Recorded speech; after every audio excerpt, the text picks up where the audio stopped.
مسلط ہے اور ان بیچاروں کو زندہ رہنے کا حق بھی نہیں، دین کی آزادی بھی حاصل نہیں، ان سے پوچھیے کہ آزادی کی قیمت کیا ہے اور یہ کتنی بنیادی چیز ہے۔ اس کے لیے قرآن کریم کی اس آیت پہ آپ غور کریں جو اللہ تعالیٰ نے پارہ نمبر 19 میں سورۃ الشعراء کی آیت نمبر 17 میں بیان فرمایا۔ آیت نمبر 16 میں کیا ہے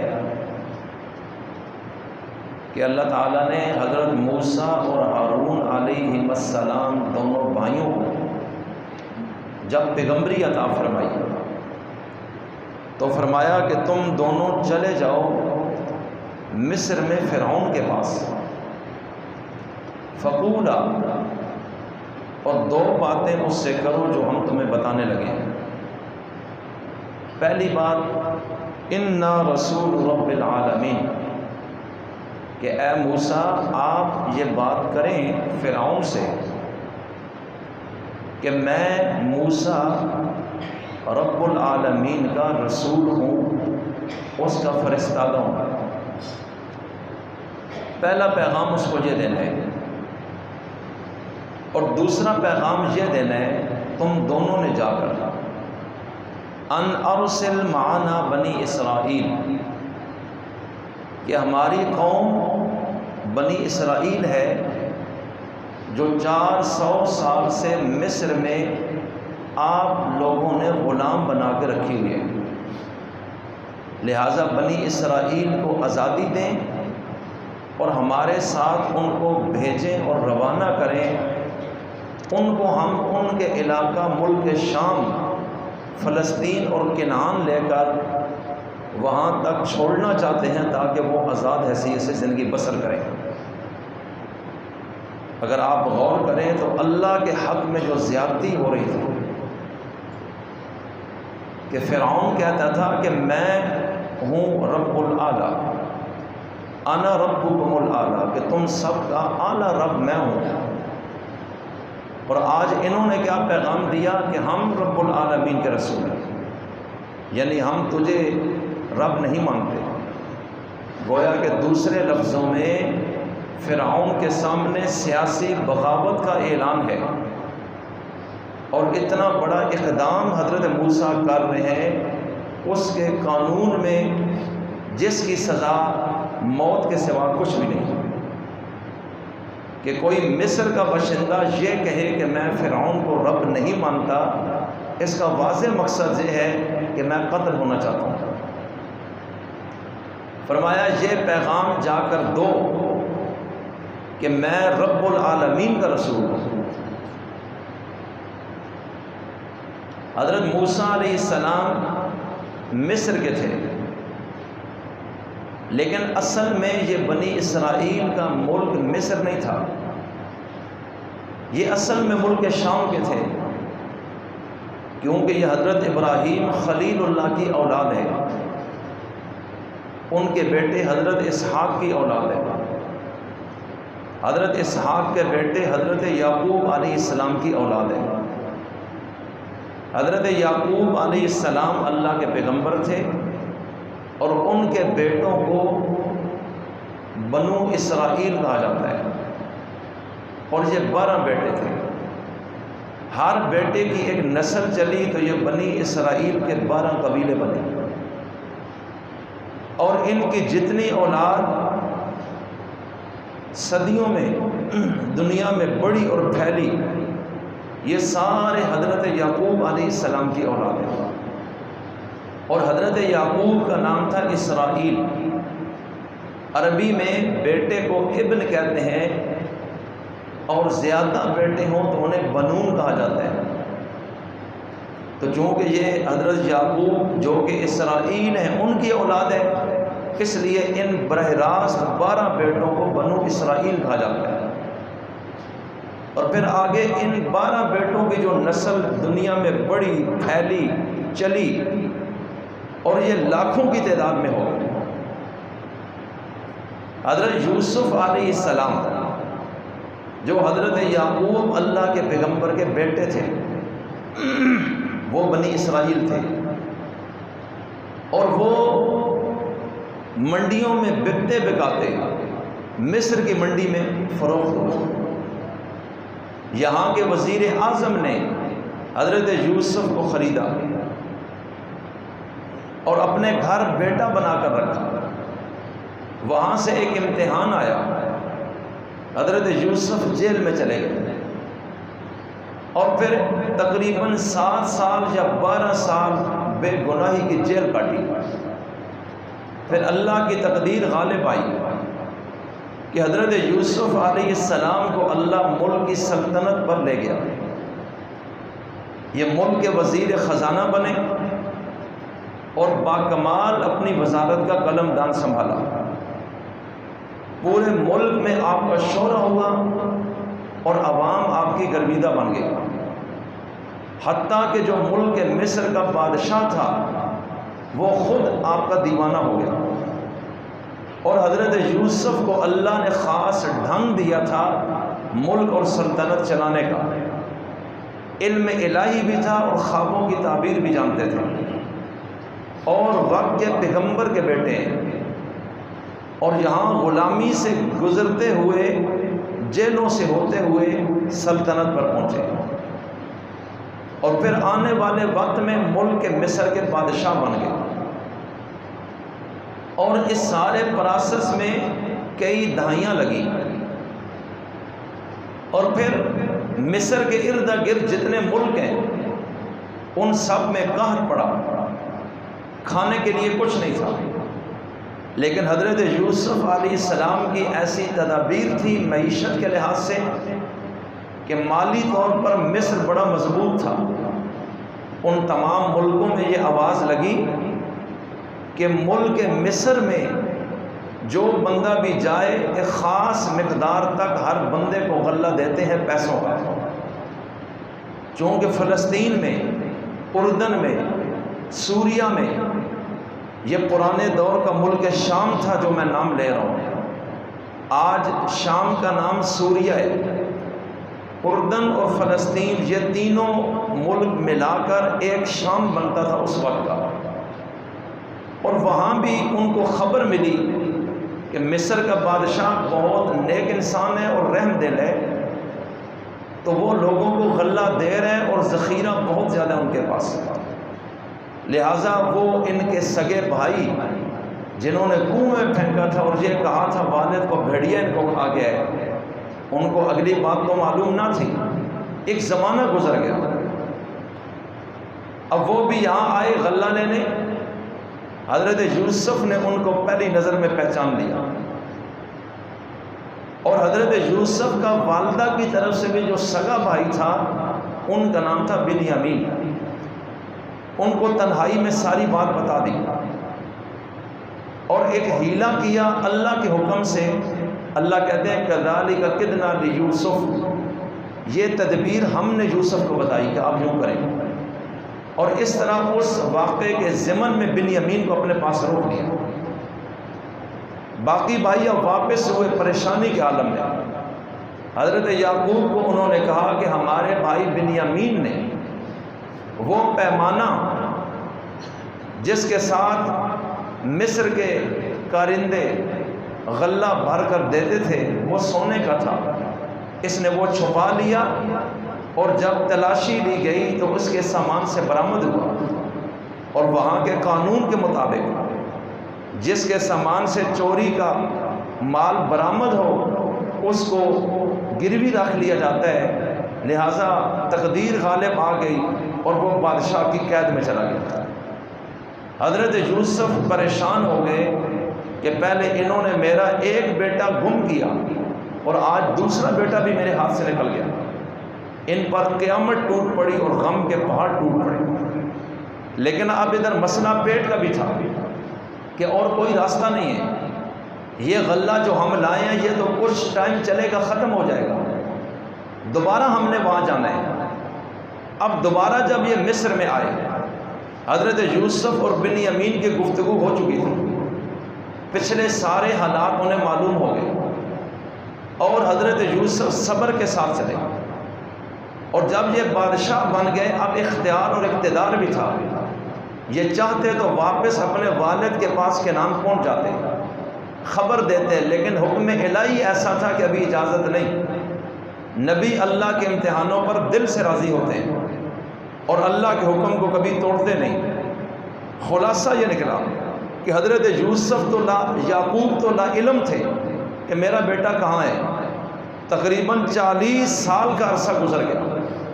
حضرت یعقوب اتنا روئے کہ ان کی آنکھیں سفید ہو گئیں اور بینائی ختم ہو گئی، لیکن اللہ کی بارگاہ میں شکوہ کبھی نہیں کیا، ہمیشہ صبر کا راستہ اختیار کیا۔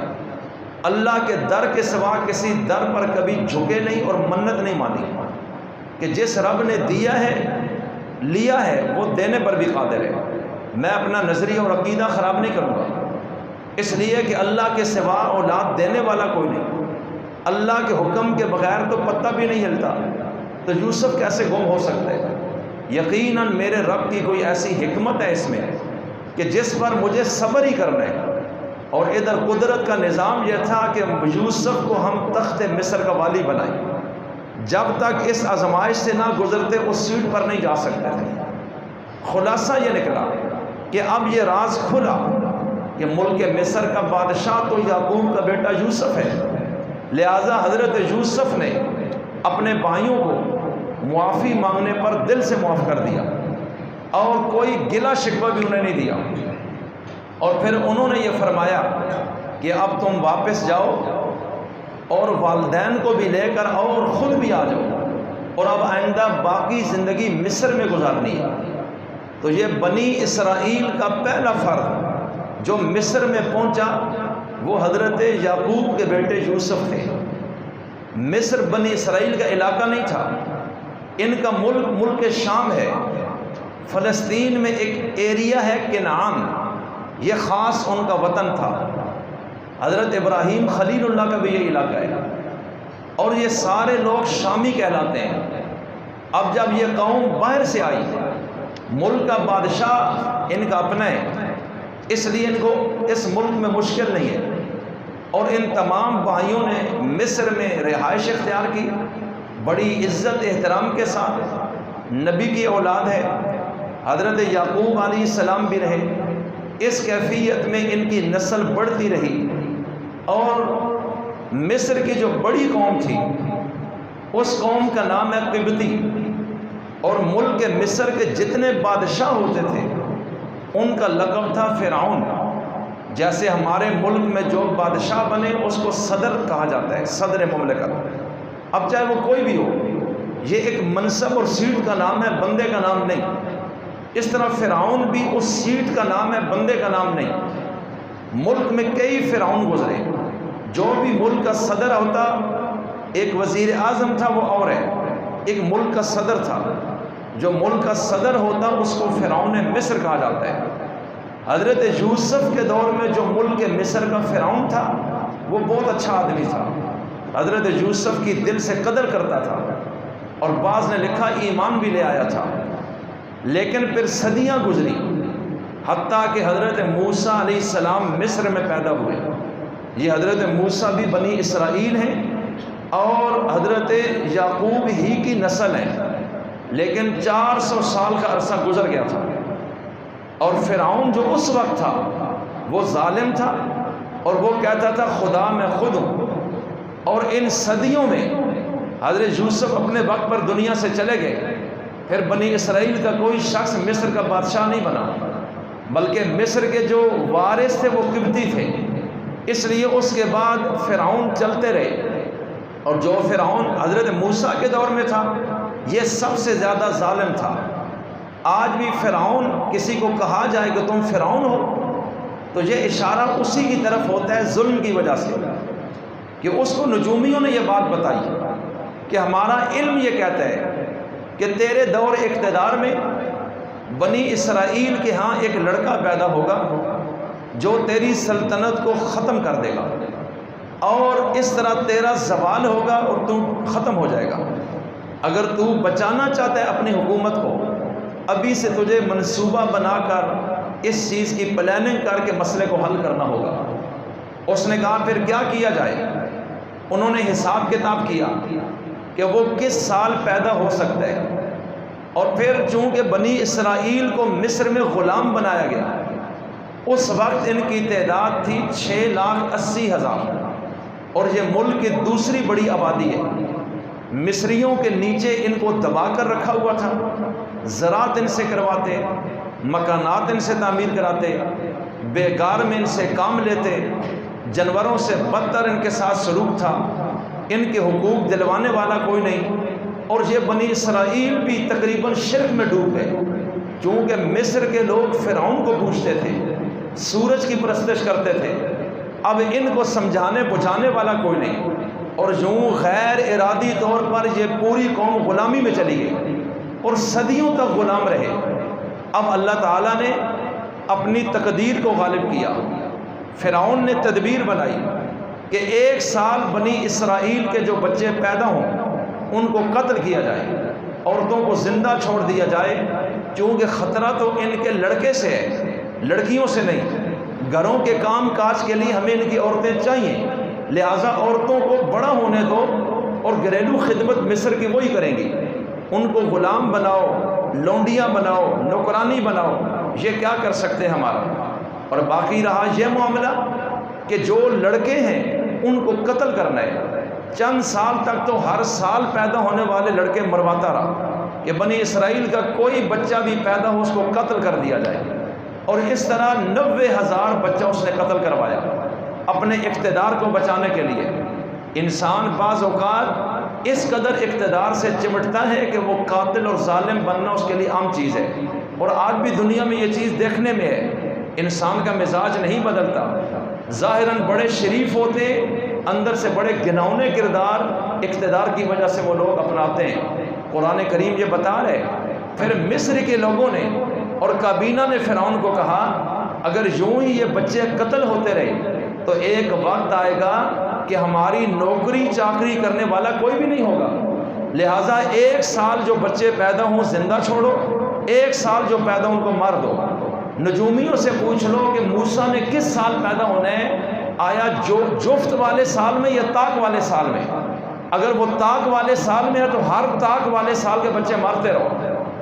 اب اللہ کی قدرت، جس سال بچوں نے قتل ہونا تھا اسی سال میں اللہ نے حضرت موسیٰ کو پیدا کیا، اور ماں نے چھپا کر رکھا تاکہ ان کو پتہ نہ چلے۔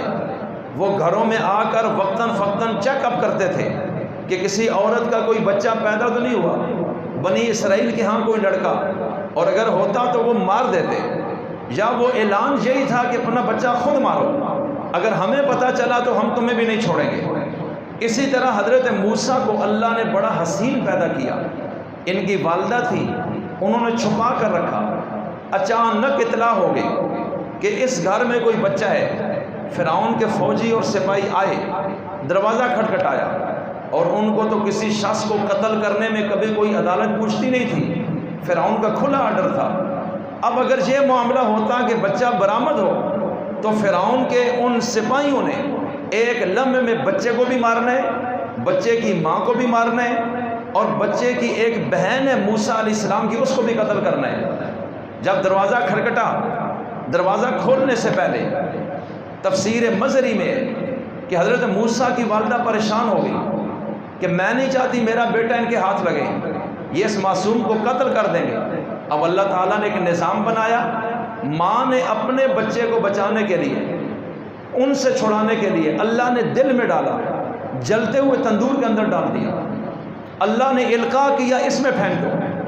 اب وہ ایک ایسی خاتون تھی، ان کے ذہن میں یہ تھا کہ یہ بے دردی سے نہ مارے، اور تندور کے علاوہ جگہ کوئی نہیں میں جہاں چھپاؤں۔ صاحب تفسیر مظہری لکھتے ہیں اب وہ جب اندر آئے پورا گھر چیک کیا اور کہیں بھی کسی جگہ بچہ برآمد نہیں ہوا۔ اب وہ واپس ہوئے، اب ماں بھاگی اس تندور کی طرف اور دیکھا کہ ننھا موسیٰ اس تندور میں آگ کے ساتھ کھیل رہا ہے۔ اللہ نے وہاں سے نکلوایا، اور اللہ کہتا ہے اوحینا الی ام موسیٰ، ہم نے موسیٰ کی ماں کی طرف وحی کی، یعنی خفیہ پیغام اس کے دل میں ڈالا کہ اپنے بچے کو ایک تابوت میں بند کر کے سمندر میں ڈال دو۔ ان کو شک پڑ گیا یہ دوبارہ آئیں گے اور ہو سکتا ہے تمہارے لیے مسئلہ بنا لیں۔ اور اب ہم بچائیں گے بچے کو بھی اور آپ کو بھی. اور یہ فرمایا کہ ہمارا یہ وعدہ ہے کہ ہم یہ بچہ واپس تیری گود میں پہنچا دیں گے، لیکن فی الوقت یہ کرو. اب سمندر کی موجوں میں اپنے لخت جگر کو کوئی پھینکے، یہ کوئی آسان مرحلہ ہے، لیکن اللہ کا ایک پیغام تھا. ماں نے کر دیا، تابوت میں بند کر کے سمندر کی موجوں میں ڈال دیا.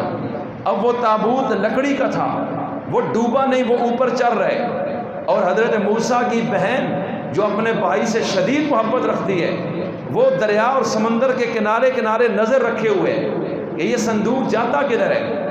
آخرکار فرعون کا جو محل تھا وہ سمندر کے کنارے ایکڑوں پر پھیلا ہوا.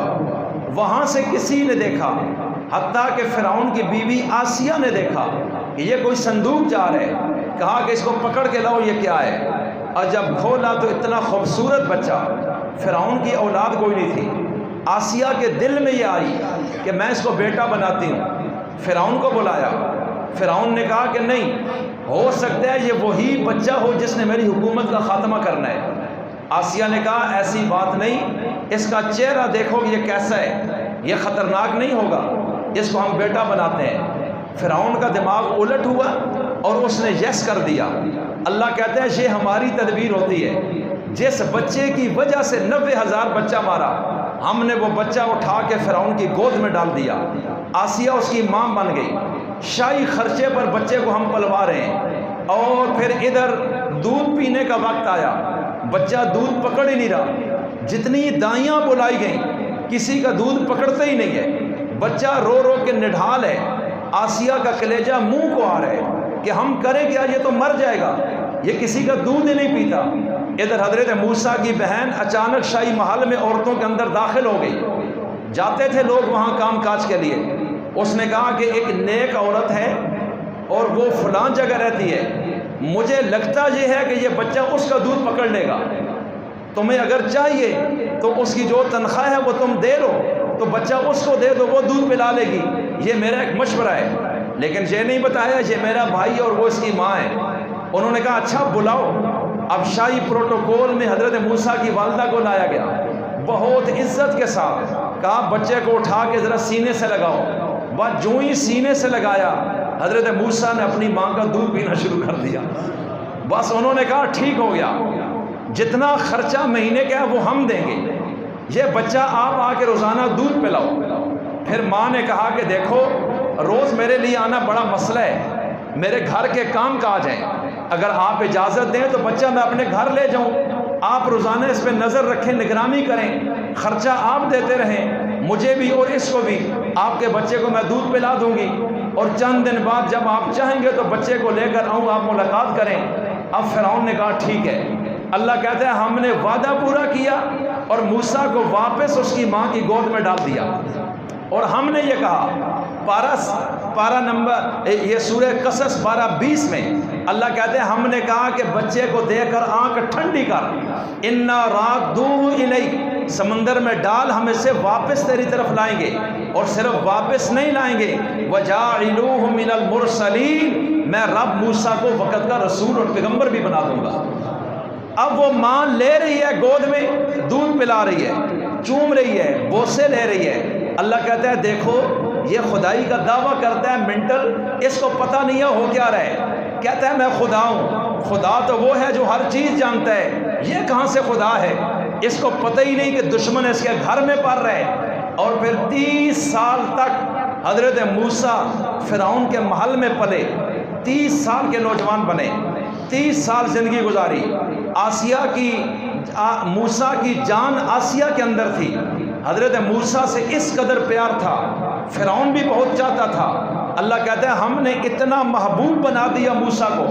اب فرعون کا بیٹا تصور ہو رہا ہے تو مصر میں ان سے زیادہ کس کی عزت ہوگی، یا ان کا جتنا روب اور دبدبہ کسی اور کا کیسے ہو سکتا ہے. خلاصہ یہ نکلا، ایک دن ایک واقعہ ہوا، 2 بندے لڑ رہے ہیں. حضرت موسیٰ کو بنی اسرائیلی شخص نے آواز دی کہ یہ مجھے مار رہے.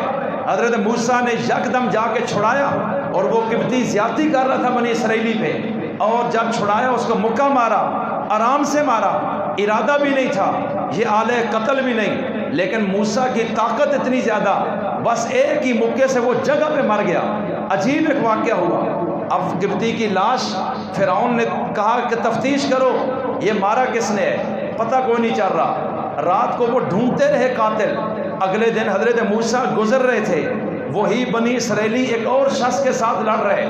اس نے کہا موسیٰ مجھے چھڑائیں۔ اب حضرت موسیٰ جوں ہی آگے بڑھے وہ یکدم بول پڑا، کہہ لیا کل ایک بندے کو آپ نے مارا، آج مجھے مارنا چاہتے ہیں؟ جس کی کل مدد کی وہی بول پڑا۔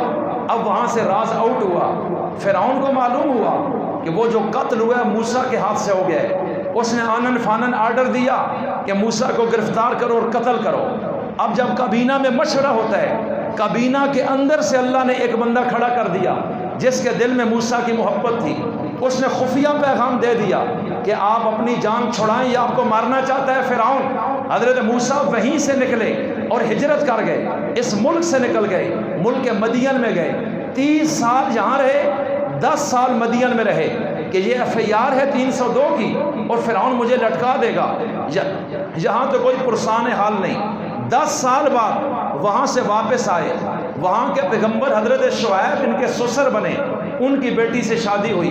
اب واپس آئے، رستے میں اللہ نے اولاد دی، رستے میں کوہ طور پر بیوی کی پیدائش، بچے کی کا وقت تھا، سردی تھی، اب آگ کی ضرورت ہے، گرمائش کی۔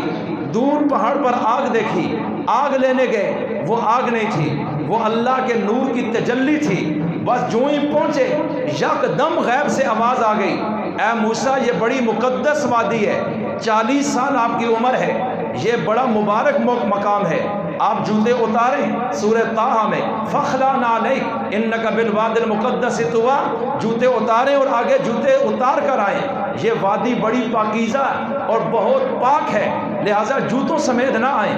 اب حضرت موسیٰ آگے آئے، یکدم آواز آئی اِنَّنِي أَنَا اللَّهُ، موسیٰ تو میرا رسول ہے اور میں تیرا خدا ہوں، میں نے تجھے پیغمبری عطا کر دی ہے۔ اب یہاں سے نکل کے سیدھا فرعون کے پاس جاؤ اور اس سے 2 باتیں کرنی ہیں، ایک تو یہ کہ میں رب العالمین کا رسول ہوں، اور دوسری بات یہ کرنی ہے کہ بنی اسرائیل کو 400 سال سے آپ نے غلام بنا رکھا ہے، یہ آزاد لوگ ہیں، میں اپنی قوم کو آزاد کرانا چاہتا ہوں، لہٰذا ان کے حق کے لیے میں کھڑا ہو گیا ہوں۔ آپ اللہ، میں رسول ہوں رب کا، اس کا جو پیغام ہے وہ آپ کے لیے ہے کہ شرک چھوڑو اور اللہ کی بندگی میں آ جاؤ۔ اب یہ فرعون کے لیے ایٹم بم تھا کہ جس کو ہم نے پالا ہے، آج وہ ہمارے سامنے کھڑا ہو کے ہمارے مقابلے میں آ گیا ہے، یہ ایک الگ مسئلہ تھا۔ اور پھر آج وہ ہمیں رب العالمین بھی نہیں مان رہا اور ایک نئے رب کا تصور مصر میں تعارف کرا رہے، اور یہ گویا کہ ہمارے سامنے ایک سیاسی بغاوت کا اعلان ہے جس کی سزا موت کے علاوہ کچھ نہیں۔ اور دوسرا، اگر 6,80,000 بنی اسرائیلیوں کو ہم نکال دیں اس کے کہنے پر، تو ہمارے ملک میں نوکری کون کرے گا، زمینوں پہ زراعت کون کرے گا، فیکٹریوں میں کام کون کرے گا، یہ پورے ملک کی معیشت کا بٹھا گول ہو جائے گا۔ لہٰذا کسی صورت بھی ہم بنی اسرائیل کو یہاں سے جانے نہیں دیں گے، ان کو زبردستی ہم غلام بنائیں گے۔ تو میں عرض کیا کرنا چاہتا ہوں کہ اپنی قوموں کو آزادی دلانا یہ پیغمبروں کی سنت ہے۔